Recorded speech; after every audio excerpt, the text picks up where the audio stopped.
Assalamualaikum warahmatullahi wabarakatuh. Abang None ketemu lagi sama Jiben. Jiben Bang Ben. Apa kabar semua nih? Sehat semua ya? Alhamdulillah. Udah lama nggak bikin podcast. Terakhir tuh tentang Babe dilahirkan sebagai penghibur. Tapi sebelum sampai baca bukunya Babe lagi, ya, gue mau mengucapkan syukur dan juga selamat kepada Mas Pram dan Bang Dul yang sudah terpilih menjadi pemimpin buat DKI Jakarta hasil dari pilkada kemarin. Begitu juga pemimpin-pemimpin daerah lainnya seluruh Indonesia. Semoga mereka semua menjadi pemimpin yang amanah, pemimpin yang bisa diteladanin kebijakannya, pilihan-pilihan karyanya, maupun pendekatan kepada masyarakatnya membawa keberkahan, kelancaran, dan juga sukses buat semuanya, menjadi Indonesia yang maju, Indonesia yang bisa bersaing dengan globalisasi, gitu. Amin, amin. Doa kita ya gitu aja, supaya kita sebagai masyarakat, khususnya masyarakat DKI, udah bukan DKI katanya, sekarang udah DKJ, Daerah Khusus Jakarta, Jakarta yang Global City.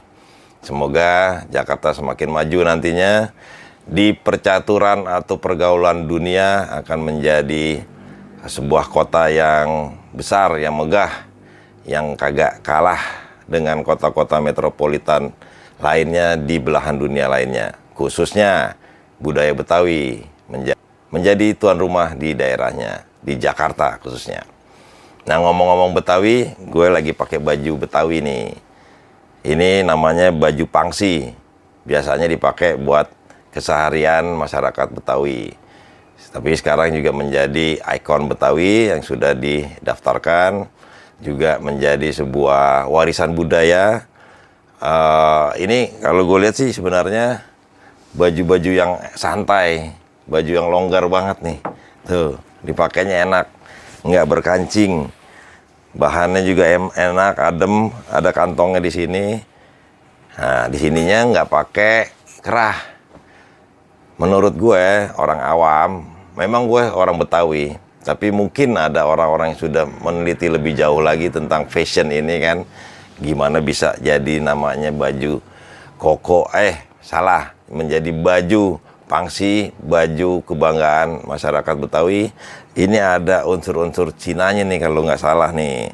Seperti baju kungfu, memang ini juga dipakai buat baju silat. Juga dipakai buat acara-acara budaya, tapi dipakai buat harian juga asik-asik aja. Pakai kaos oblong, pakai baju pangsi ini, bawahannya juga baju yang gombrong-gombrong, celana yang gombrong. Jadi gitu Abang None, sebenarnya Betawi itu juga kan percampuran dari berbagai macam budaya. Budaya Nusantara pastinya kan, di situ ada Melayu, ada suku Jawa, Sunda, di Sumatera banyak, di sini ya Palembang, Batak, Medan, macam-macam kalau dari Nusantaranya. Tapi kalau dari luarnya itu ada pengaruh dari Arab, dari Cina. Kalau dari Eropanya ya Belanda sama Portugis. Jadilah asimilasi atau percampuran budaya yang kita tahu sekarang menjadi budaya Betawi. Ya gado-gado aja dicampur enak, gimana bumbunya kan gitu. Intinya budaya Betawi memang budaya yang sangat inklusif, budaya yang tidak anti dengan globalisasi. Karena globalisasi itu ya realita yang nggak bisa dipungkiri, nggak bisa dihindari. Tinggal gimana kita generasi penerusnya bisa bijaksana untuk memilih atau mengadopsi hal-hal positif yang memang bisa sejalan dengan budaya kita. Yang penting jangan lupa sama jati diri kita. Ya begitu Abang None, pembukaan dari Jiben. Sekarang Jiben mau nerusin baca deh ya. Karena masih panjang nih perjalanan kita dalam pengalaman kita membedah bukunya sang legend. Buku biografi Babe Benyamin Sueb yang berjudul Muka Kampung Rezeki Kota. Di sini ada banyak cerita tentang beliau sejak dari kecil hingga wafat. Semoga apa yang gue bacain ini bisa menjadi sebuah inspirasi buat kita semua, khususnya generasi muda. Karena apa? Karena ya namanya legend bukan disematkan semata-mata karena kebetulan, ya karena karyanya. Semua pahlawan-pahlawan kita, pahlawan nasional kita, pahlawan budaya, pahlawan yang revolusi, itu karena karya mereka, karena perjuangan mereka, karena ya kecintaan mereka terhadap apa yang dikerjakannya, dan sekarang sudah membawakan hasil. Walaupun mereka sudah kebanyakan sudah wafat. Nah, kita mengambil intisarinya dari perjuangan itu. Karena kita punya bekal nantinya sebagai anak bangsa, tidak terpengaruh oleh globalisasi, tidak terpengaruh oleh sebuah serbuan-serbuan budaya asing. Kita nggak anti, yang namanya juga inklusif. Nggak pernah kita anti sama keberagaman. Jadikanlah keberagaman itu sebuah hal positif. Karena ngomong Betawi bukan sekedar ngomong nostalgia, bukan hal-hal yang lalu aja. Tapi bicara Betawi, kita akan membicarakan tentang jembatan masa depan. Gimana kita bisa mengkolaborasikan hal-hal baru, adalah akar dari semuanya, akar budaya kita. Karena nanti kalau kita lupa, kita jadi gugup, gagap, nggak ngerti siapa dirinya, akan berabe. Ya kan, bangsa Indonesia ini sangat kaya dengan budaya. Jangan lupain itu, kita harus pelihara, bukan sekedar dipelihara, tapi juga kita majukan dengan pengembangan-pengembangan yang lebih baik lagi. Karena yang namanya budaya itu kan yang melakukan manusia. Dinamis atau dinamikanya sudah tidak bisa dipungkiri lagi, memang begitulah keadaannya. Nah, dengan baca buku ini, insya Allah kita semua mendapat inspirasi, bukan soal masalah bentukan karyanya saja, tapi juga filosofis dari perjuangan Babe Benyamin dalam memperjuangkan kebudayaan Betawi yang dia cintainya. Gitu Abang None ya. Coba sekarang gue baca. Benyamin S. Tengil dan Jahil. Tengil dan Jahil. Ben menjelang remaja, dia biasa bermain di pekarangan rumahnya. Pekarangan itu luas, teduh, dan rimbun oleh pohon droak, aren, dan jinjing. Beberapa anak kecil sering bermain di sana. Mereka biasanya bertelanjang dada dan hanya mengenakan celana pendek. Suatu siang, Ben yang berbadan tambun dan berkulit hitam legam dipanggil oleh kakeknya, Haji Ung. Ben, beliin engkong tape, kata orang tua itu. Benyamin tahu yang dimaksud engkongnya. Dia juga tahu kemana harus pergi. Tape bukan hal yang sulit untuk dicari. Para pedagang tape biasanya berderet di sepanjang jalan, dekat jembatan yang sekarang dinamakan Jalan Haji Ung. Setelah menerima uang logaman, Ben berlalu dari hadapan sang kakek. Dia berjalan ke arah jembatan yang letaknya tak terlalu jauh dari rumah kakeknya. Sesampai di deretan penjual tape, dia memberikan uang logaman yang dibawanya. Sebagai gantinya sepotong tape yang dibungkus daun diberikan kepadanya. Dia kembali ke rumah dan menemui engkongnya. Di depan Haji Ung sambil garuk-garuk kepala, Benyamin berujar, "Kong, nggak ada tapenya, Kong." "Lu goblok lu ah, masa tidak ada? Orang jualan bererot begitu di situ. Orang jualan bererot di situ," kata Haji Ung. Bererot tuh berderet, berbaris, banyak maksudnya. "Lagi nggak ada kali, Kong," jawab Benyamin. "Enggak, tiap hari pada dagang di situ," jawab Haji Ung. Haji Ung yang saat itu duduk di kursi mencoba menyelidiki tubuh cucunya. Matanya mencari-cari tape yang mungkin saja disembunyikan. Pandangannya tertumbuk pada celana Ben. Pada lingkar pinggangnya terdapat tali kolor yang menjuntai. Nah, disitulah Haji Ung menemukan bungkusan tergantung pada kolor Ben. "Itu apa yang lu gantung?" tanya Haji Ung. "Tape," jawab Benyamin. "Astagfirullah," kata Haji Ung bersuruh. "Lu kebangetan ya makanan digantungin di celana." Tapi Haji Ung akhirnya tertawa ngikik. Tak tahan melihat ulah cucu kesayangannya itu. Umur Benyamin sekitar 6 tahun, tapi tengilnya sudah tampak. Tak peduli yang dikerjain kakeknya sendiri. Catatan kaki ini ada nih. Kelak, spontanitas dan kejahilannya kerap muncul di layar lebar.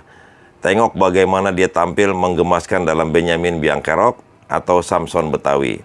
Mungkin hanya film Intan Berduri saja yang kurang memunculkan kekurang ajarannya. Intan Berduri yang dapat citra, tapi kalau Biang Kerok, Samson tidak dapat citra, tapi kelihatan banget kejailannya Babe di situ. Kayaknya sih bekas-bekas pengalaman masa kecilnya sama engkong itu dibawa ke inspirasi sebuah skenario film. Ada banyak kenangan tentang kakeknya yang mengkristal di kepala Benyamin. Dia pun masih ingat pengalaman di masa kecilnya. Seumpama tuak milik Haji Ung, Ben berkisah bahwa di dekat rumahnya banyak sekali pohon aren atau pohon enau. Pohon itu biasa dibuat tuak oleh Haji Ung. Dulu, gue sering minum tuak bareng engkong. Minumannya banyak sekali, kenang Ben. Selain aren di sekitar rumah Haji Ung, banyak terdapat pohon mangga dan tanaman jengkol. Ben selalu ingin makan mangga. Karena dia takut dimarahin sang kakek, dia menggunakan suatu cara. Ben naik melalui pohon aren yang kebetulan batangnya saling nyambung. Dari pohon aren dia langsung naik dan berpindah ke pohon mangga. Jadi seperti Tarzan, gitu tuturnya. Buah yang matang dia makan. Kelakuannya ini tak pernah ketahuan kakeknya. Kalau buah itu belum matang, Ben tetap akan mengambil mangga itu, seperti kelelawar saja. Ben akan menggigitnya, kemudian dia menyelipkan di pohon aren. Dia percaya, dengan cara itu buah akan lekas matang. Esok atau lusa, dia akan manjat lagi untuk memakannya. Nyolongin mangga engkong tidak apa-apa kali ya, katanya dengan tertawa. Dia ingat masa-masa kecil itu sama engkongnya. Jadi kayak codot, kalau orang Betawi bilang kelelawar. Kelelawar tuh suka ngegigitin buah supaya cepet matang. Udah gitu konyolnya Babe nyebrang dari pohon ke pohon yang satunya lagi. Jadi kayak Tarzan. Nah, dibikinlah film Tarzan Kota. Itu tuh. Inspirasinya kayaknya dari situ tuh Babe Benyamin bikin film Tarzan Kota. Masa kecilnya sering naik pohon. Mau makan mangga, dia nyebrang dari pohon yang lain, dari pohon aren. Abang None mungkin inget kali ya, yang udah nonton Tarzan Kota. Ada adegan yang masih keingetan sama gue. Di situ Babe Benyamin sebagai Tarzan dikasih makan sama temennya. Ikan, ayam, terus kambing, nggak mau. Dia bilang, ini teman, ini teman, ini teman, semuanya teman. Yang nggak teman apa? Sambal. Akhirnya dia makan sambal kepedesan. Ya itu ada hikmahnya juga tuh, ada makna yang terkandung di situ. Dia nggak mau makan teman, tapi kepedesan sendiri. Yang bisa dimakan cuma sambal. Gue lanjut ya. Ben memang nakal, sering naik pohon dan main Tarzan-Tarzanan. Suatu ketika kakeknya mengetahui kelakuan cucunya. Ben dilempari batu dari bawah dan ia jatuh. Kaki saya pengkor, jalannya ketinteng-ketingkleng, artinya jinjit-jinjit gara-gara jatuh. Bukan sekali dua kali kaki Ben bermasalah akibat memanjat pohon. Dia memang sering keterlaluan kalau memanjat. Yang agak gawat, dia bergayutan dari satu pohon aren ke pohon aren lainnya tanpa takut jatuh. Kerap pula dia bobok siang di atas pohon enau. Wah, bener-bener kayak Tarzan ya Babe waktu kecil ya. Enak tidur-tiduran, tahu-tahu jatuh. Sering gue begitu terangnya sembari terkekeh. Gue ngebayangin Babe gue waktu kecilnya kayak begitu ya. Karena memang belum ada PS, kagak ada game, kagak ada handphone. Anak kecil mainnya di pohon. Gue sendiri tahun-tahun 70-75an seperti itu. Dan karena gue lahir kan tahun 70 di Kemayoran. Usia 2 tahun sampai 4 tahun gue masih di situ. Itu gue bisa ngebayangin, bisa gue ceritain sedikit tentang Kemayoran pada saat itu. Itu dari satu rumah ke rumah yang lain cukup jauh jaraknya. Bisa 50 meter, bisa 100 meteran. Abang None bisa ngebayangin kan kalau tetangga jarak satu rumah ke rumah lainnya seperti itu. Kan masih lengang, masih sepi. Dan kali atau sungai yang di depan jalan Bendungan Jago atau yang dibuat sama engkong gua Haji Ropiun, dibuat jembatan Jiung, itu kalinya masih jernih. Gue sendiri nggak ngalamin untuk mandi-mandi karena masih terlalu kecil. Abang-abang gue tuh yang mandi di situ, di Kali Jiung. Kali Jiung itu Kali Ciliwung yang membelah kota Jakarta Pusat. Terus lewatin Pasar Baru kalau nggak salah ya. Ya ujung-ujungnya sampai ke laut. Nah, sama Belanda itu pengen dijadiin alat transportasi, artinya jalan untuk transportasi sungai. Kan Belanda memang seperti itu, negerinya ya, negeri yang akrab dengan air sebagai moda transportasi. Cuman belum kelar Indonesia atau Jakarta khususnya ditinggalin sama Belanda karena mereka kalah perang kan. Itu ada cerita lain lagi deh, ada sejarah lain. Setelah itu masuk Jepang, yaudah terlupakan lah infrastruktur transportasi sungai. Padahal kalau dijadiin cakep banget tuh. Jakarta dengan sungai-sungainya yang bersih, yang bening, bisa jadi kayak mana tuh? Venice atau kota-kota lain yang memakai jalur sungainya sebagai wisata. Kan keren. Mudah-mudahan aja. Balik lagi nih soal pemimpin daerah. Semoga aja kali-kali diberdayakan seperti itu. Kan cakep. Nggak salah juga kan nanti judulnya Benyamin S. Jakarta Benyamin S. Bersih, nyaman, indah, sehat, dan sejahtera. Kayak begitu tuh. Amin, amin. Ini bukan ngimpi, bukan hayalan. Insya Allah kejadian lah. Kalau sama-sama kita gotong royong ya. Begitu. Lanjut lagi deh. Ntar ngalor ngidul lagi ngobrolnya. Masih sekitar manjat-memanjat. Ben ingat cerita lain. Alkisah, di seputaran rumah keluarga Haji Ung terdapat rumah peribadatan agama Buddha yang biasa disebut Sentiong. Banyak orang Tionghoa berkunjung ke sana. Di situ pula terdapat kompleks pekuburan orang-orang Tionghoa. Ada sebuah makam salah seorang pemimpin masyarakat Tionghoa. Kapiten Cina sebutannya. Tiap kali keluarga Kapiten Cina ke makam leluhurnya, mereka membawa serta buah-buahan semisal jeruk, pisang, sawo, belimbing, dan makanan-makanan mahal lainnya. Rumah ibadah itu cukup besar ukurannya, sekitar 8 kali 8 meter lebarnya. Beratap seng yang cukup tebal. Biasa disebut seng Hongkong. Seng Hongkong tuh kayak seng belimbing, bergelombang. Tinggi atap seng dari tanah sekitar 2 meter. Di sekitarnya banyak tertumbuhan pisang yang berjarak beberapa meter dari tembok Sentiong. Anak-anak kerap bermain di atap kuil. Biasanya mereka menggunakan tangga untuk mencapai atap seng. Sesampai di puncak, mereka melihat-lihat sekitar Sentiong atau main loncat-loncatan ke pohon pisang yang ada di sebelah tembok. Dari atas seng mereka meloncat dan nemplok pohon pisang, lalu merosot turun melalui gedebong pisang. Seru banget masa kecilnya ya. Zaman dulu tuh kayak begitu. Sekarang apa yang mau diprosotin? Kagak ada. Pohon pisang mungkin masih ada kali di Jakarta. Pohon aren jarang udah. Sekarang adanya tiang-tiang gedung tinggi-tinggi. Kalau mau begitu masih minggir dikit dah tuh ke arah Depok, ke arah nggak usah jauh-jauh, di UI banyak pohon kalau mau gelayutan di situ tuh. Taman UI, daerah sana tuh masih rindang, rimbun. Jagakarsa juga masih hijau, masih daerahnya masih banyak pohon. Suatu siang Munaji, Ma'ruf, Ramli, dan Benyamin pergi bermain ke Sentiong. Munaji itu abangnya Babe Benyamin Sueb. Ma'ruf teman-temannya Munaji, dan Ramli juga temannya Munaji. Dengan menggunakan tangga, keempatnya naik atap Sentiong dan duduk di atas seng. Ketika sudah di atas semua, Munaji berpesan kepada Benyamin, "Lo duduk di sini aja dan jangan ikutan."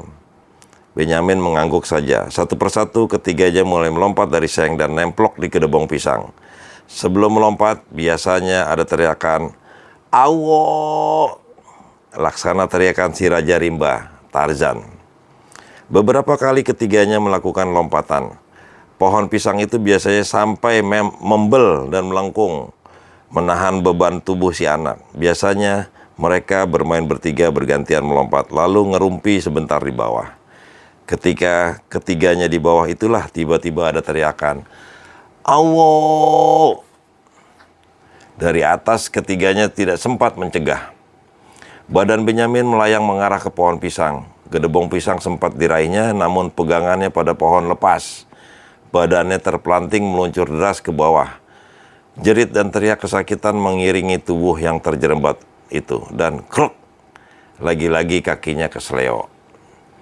Benyamin yang apes digendong pulang. Sesampai di rumah, sang abang dimarahin emak habis-habisan. Segera Benyamin dibawa ke tukang urut, kakinya sempat pengkor bila berjalan. Keselionya kemudian ditangani mak Cewet, dukun pijat urat yang berada di Bendungan Jago. Sampai kakinya berangsur sembuh, alhamdulillah bisa sembuh. Sakit yang luar biasa meneror Bern setiap melangkah. Rasa ngilu yang menyengat setiap saat. Kali ini dia kena getahnya. Senang ngerjain kawannya, tentu saja dengan senang hati kawan-kawannya gantian mengerjainya. Mereka bukannya ikut sedih melihat kaki sohibnya pengkor, tetapi menabuhinya tiap berjalan. Di sekolah setiap gue jalan selalu diikuti sambil ditabui. Tek ding, tek ding, tek ding, tek ding. Dan kalau gue berhenti berjalan, tabuhan itu ikut pula berhenti. Kalau gue mau timpuk, mereka pada lari. Rasanya pingin menangis waktu itu, kenangnya Benyamin.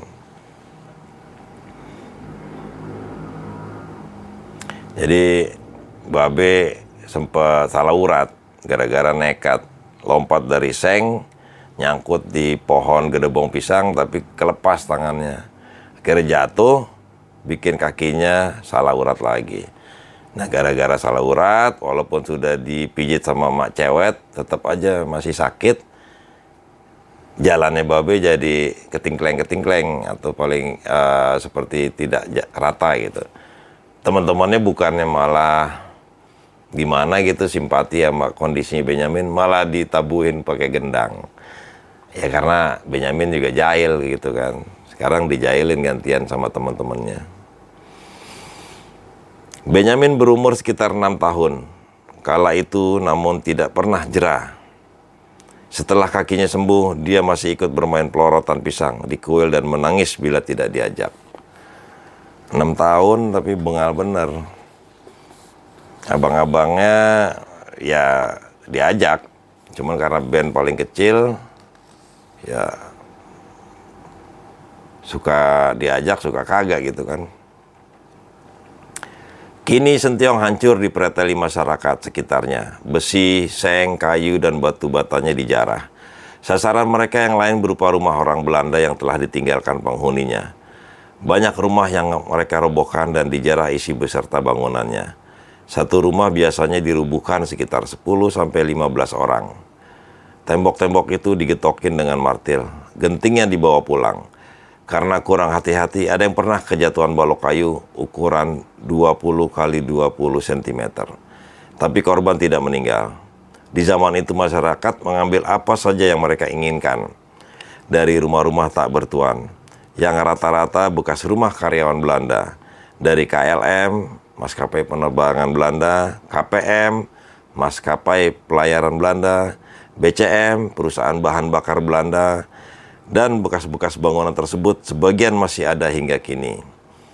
Tahun-tahun menjelang kemerdekaan dan sesudahnya adalah masa gejolak. Banyak bangunan, tempat ibadah atau tempat bersejarah dijarah habis atas nama revolusi. Semua yang tidak disuka atau bakal mengganggu segera diluluh lantakan. Pun kemelaratan dan kesengsaraan membuat seluruh rakyat berbuat nekat seperti itu.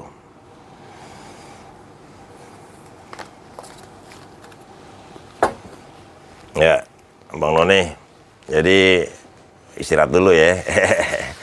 Ntar gue terusin lagi. Zaman dulu, zaman perjuangan, zaman sebelum kemerdekaan itu anak-anak kecil rasanya tetap aja anak kecil ya. Artinya tetap mereka bahagia, mereka tetap bermain, nggak peduli siapa yang menjajah negerinya. Karena ya itulah jiwa anak-anak akan selalu muncul walaupun di kondisi yang memprihatinkan. Nah, bersyukurlah anak-anak sekarang nggak ada penjajah yang ada di muka bumi Indonesia, tidak ada yang artinya memaksakan kehendaknya mengkoloni daerah kita. Nah, kita harus bersyukur, kita merdeka, belajar udah boleh, bebas, makanan juga banyak sekarang, tempat-tempat hiburan banyak, tempat ibadah banyak.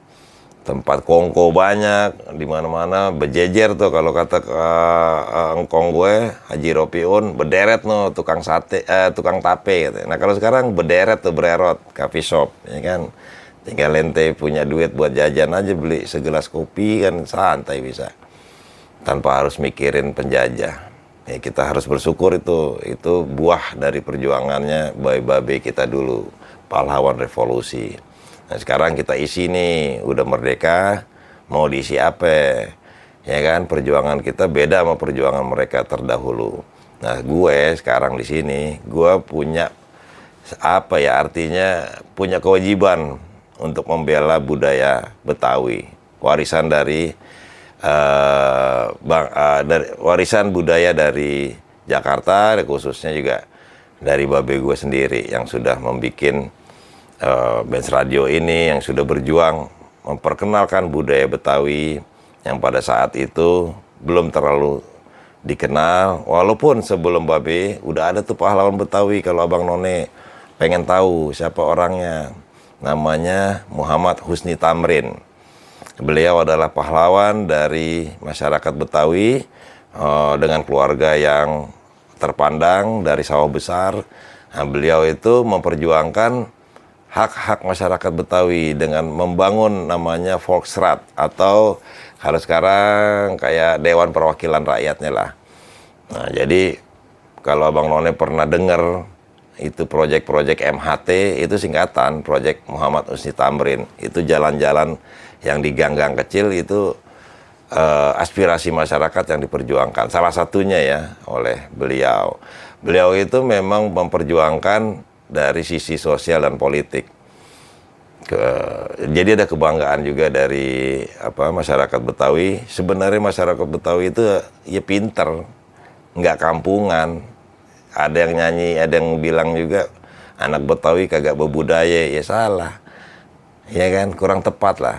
Karena semua itu juga sudah ada yang diwakili oleh pahlawan-pahlawan. Kayak tadi Pak Muhammad Husni Tamrin, beliau berjuang dari sisi sosial dan politik. Nah, Babe Benyamin juga sudah dinobatkan sebagai pahlawan. Pahlawan apa? Pahlawan budaya nasional dengan Parama Dharmanya itu kan, dari Pak SBY tahun 2012. Kalau Babe Benyamin memperjuangkan Betawinya dari seni dan budaya. Nah, sekarang pertanyaannya, gue, elu, yang lain-lainnya punya gak tanggung jawab sosial untuk memperjuangkan Betawi? Walaupun ente bukan orang Betawi, artinya pendatang di sini, tapi kalau udah bertahun-tahun di sini kan juga Betawi udah bagian dari hidup Abang None semua. Nah, gue bicara seperti ini bukan pengen mempengaruhi supaya melupakan jati diri Abang None semua. Ada yang berasal dari Jawa, ada dari Sunda, jangan dilupain. Itu biar gimana akar ente. Tapi ketika sudah membaur di Jakarta, ya kita jadi orang Jakarta dengan kultur Betawi yang kuat. Kita sama-sama mempertahankan warisan budaya itu. Karena Betawi itu ya kekeluargaan, Betawi itu gotong royong, Betawi itu religius, Betawi itu inklusif. Inklusif artinya tidak eksklusif. Ya karena memang kota ini dari zaman dulunya menjadi kota pertemuan banyak orang dari berbagai macam penjuru dunia datang ke sini. Dulu kan namanya Sunda Kelapa. Karena mungkin ya Sundaland itu kan panjang ini ya Sundaland. Terus tahun 1600-an masuk menjadi Batavia. Sunda Kelapa lalu Jayakarta oleh Valatehan, lalu berubah nama lagi menjadi Batavia, dan sekarang berubah menjadi Jakarta. Dulu daerah khusus ibu kota, nah sekarang menjadi daerah khusus Jakarta. Jakarta adalah kota global, artinya banyak bangsa-bangsa pada kumpul di sini karena memang di sini akan menjadi kota perekonomian, kota budaya, menjadi pertemuan semua banyak bermacam-macam bangsa di sini. Nah, oleh karena itulah gue punya wacana namanya acara atau gerakan lah, gerakan untuk memajukan lagi selain melestarikan budaya Betawi tapi juga mengembangkannya ke tingkat yang lebih internasional. Gitu. Caranya gimana? Ini angan-angan gua, namanya Earth of Nation. Event di mana itu budaya dan bangsa berkumpul. Silaturahmi antar penduduk planet bumi gitu. Kita beragam bukan berarti kita malah jadi hambatan. Justru dengan keberagaman lah kita menjadi sebuah ajang atau menjadi jembatan untuk ikut hadir di pergaulan dunia. Insya Allah aja, mudah-mudahan Betawi bisa lebih maju dan pastinya akan maju, akan tercatat di UNESCO nantinya kan. Warisan budaya tak benda kita kan sudah sama pemerintah sudah diurutkan, misalnya apa gigi balang, baju sadaria, baju kayak gini. Ini bukan baju sadaria, ini baju pangsi. Baju sadaria ada lain lagi. Terus kembang kelapa, ondel-ondel, kerak telur, itu warisan budaya Betawi yang sudah dicatat sebagai warisan tak benda. Siapa tahu aja makin naik lagi tingkatannya akan diakui oleh UNESCO sebagai warisan budaya global. Amin. Emang penting ya kalau gitu? Menurut gue sih penting. Karena kan kita ini pergaulan internasional. Artinya kalau mau lebih diterima lagi ya kita terima mereka juga sebagai itu tadi, kekeluargaan. Nah, kalau memang kita bisa lebih mengenal mereka, kita pun akan lebih dikenal oleh mereka. Insya Allah aja, gitu kan. Itu cita-cita kita semua. Cita-cita Babe juga, cita-cita senior-senior gue di penggiat budaya Betawi. Yang ngomong-ngomong penggiat budaya Betawi, kita di Yayasan Benyamin juga bikin sebuah program yang intinya adalah mempromosikan budaya Betawi. Kalau yang membina itu di LKB, Lembaga Kebudayaan Betawi. Itu tupoksinya yang membina, selain memunculkan generasi-generasi baru untuk penggiat seni budaya Betawi. Nah, kita ngambil kaplingannya yang lain nih, yang promosi. Gimana caranya mempromosikan budaya Betawi lebih dikenal secara nasional khususnya dan internasional.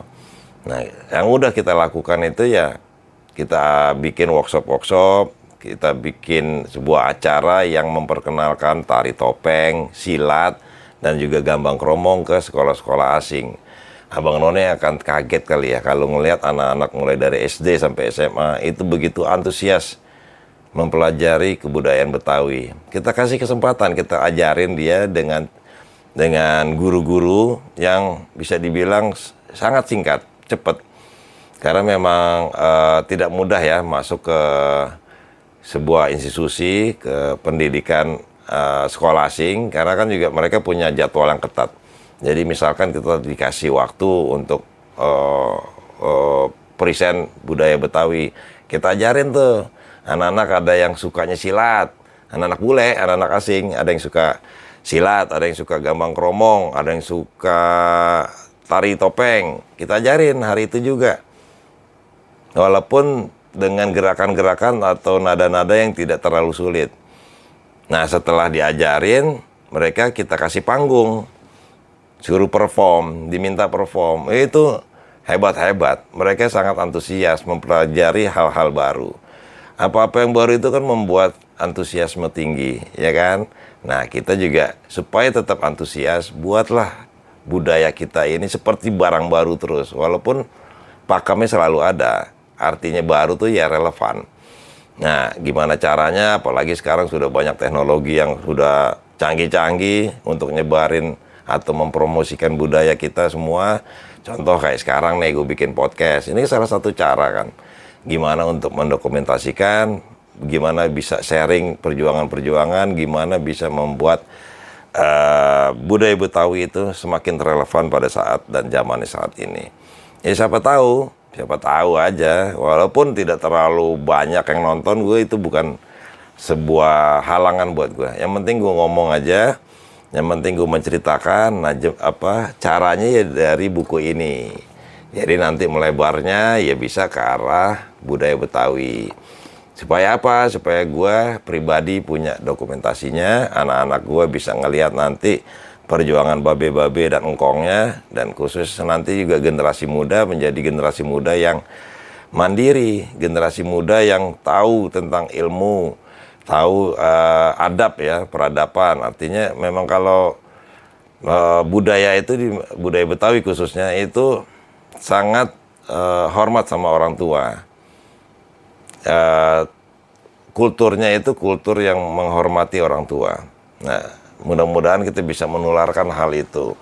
Juga nanti supaya generasi muda kita juga bisa menjadi generasi yang paham ilmu, ya ilmu dunia apapun passionnya.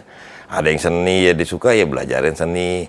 Ada yang suka tentang politik, belajar politik. Ada yang suka sosial, ekonomi, budaya, dan lain-lain. Silakan aja. Yang penting jangan lupa sama jati dirinya, sama karakternya sebagai bangsa Indonesia, khususnya sebagai masyarakat Betawi. Kayak gitu Abang None. Nah, ngalor ngidul gue ini mudah-mudahan ada manfaatnya. Kalaupun kagak bagus, tidak bisa diterima, gue minta maaf yang sebesar-besarnya. Tapi kalau bagus, sekiranya bisa diterima, ya tolong Abang None di-subscribe dan juga di-share. Karena itu bagian dari perjuangan kita semua. Gitu aja Bang None ya. Nanti kalau ada kurang-kurang lagi gue tambahin. Sementara selesai dulu sampai sini. Nanti baca buku lagi. Ketika ada waktu gue baca lagi bab-bab lainnya. Karena ada yang minta juga, Bang tolong bacain waktu saatnya Babe Benyamin di Bandung. Waktu sama Pak Aleh. Waktu SD. Nah itu belum sampai babnya. Nanti ketika sampai gue akan ceritakan dan akan gue mention orang yang minta itu di komennya. Terima kasih ya Bang None. Jangan lupa selalu bersyukur. Dan kalau ada salah-salah kata, salah ucap dari gue, mohon maaf yang sebesar-besarnya. Wassalamualaikum warahmatullahi wabarakatuh.